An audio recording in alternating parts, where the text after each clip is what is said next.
Le CNRD qui a refusé tous les délais proposés, qui a refusé un consensus autour du temps qu'on allait accorder pour la transition.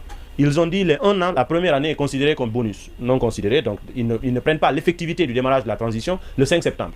1 an de bonus, ils disent qu'ils feront 2 ans de transition, ça c'est leur décision à eux. Ils ont collecté, ils ont élaboré 10 points qu'ils ont mis dans un chronogramme, qu'ils ont imposé. Et tout ceci, ils l'ont fait unilatéralement. Ils n'ont pas accepté un consensus autour. Maintenant, à l'époque, ils pensaient que 2024 c'était loin. Vous savez, quand vous n'êtes pas au pouvoir où vous commencez, vous êtes enthousiaste, vous pensez que vous avez du temps. 5 ans au pouvoir, 5 ans en dehors du pouvoir, c'est environ 5 mois quand vous êtes au pouvoir, tellement que vous êtes sous pression, le temps, tout ce qu'il y a. Aujourd'hui, nous tendons vers décembre 2024. C'est le CNRD qui s'est engagé librement.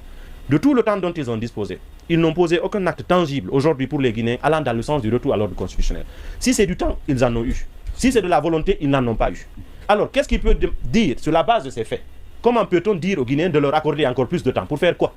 Si au moins on avait un fichier électoral, on avait une constitution, on avait un organe de gestion des élections, on avait les élections communales au minimum, on aurait été, quand même, il aurait été compréhensible qu'on discute des retards et de tout ce qui peut être possible à aménager. En 2024, au lieu de dire qu'on tiendra les élections communales et l'annoncer, dans le discours de Nouvel An, le chef de la junte dit on vous promet des délégations spéciales. Ouais. Et ils viennent de réaliser les délégations spéciales. Non, ça n'est pas encore fait, c'est seulement la dissolution qui est intervenue. Ok, ils sont dans le processus.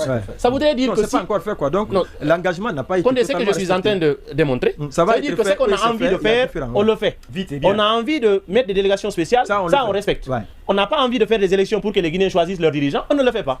Donc ils ont suffisamment démontré qu'ils manquent de bonne foi, ils manquent de volonté.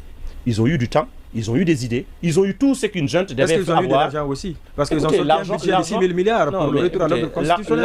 Est-ce qu'ils ont été accompagnés? L'argent, le premier critère d'acquisition de l'argent est psychologique, c'est la confiance. La confiance, bien. L'argent, le monde n'est pas en crise d'argent.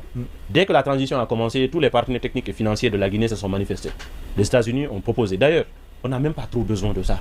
Ce qu'on a, qu'est-ce qu'on en fait? Le peu qu'on a, qu'est-ce qu'on en fait? Faire un fichier électoral, vous n'avez même pas besoin d'un concours international.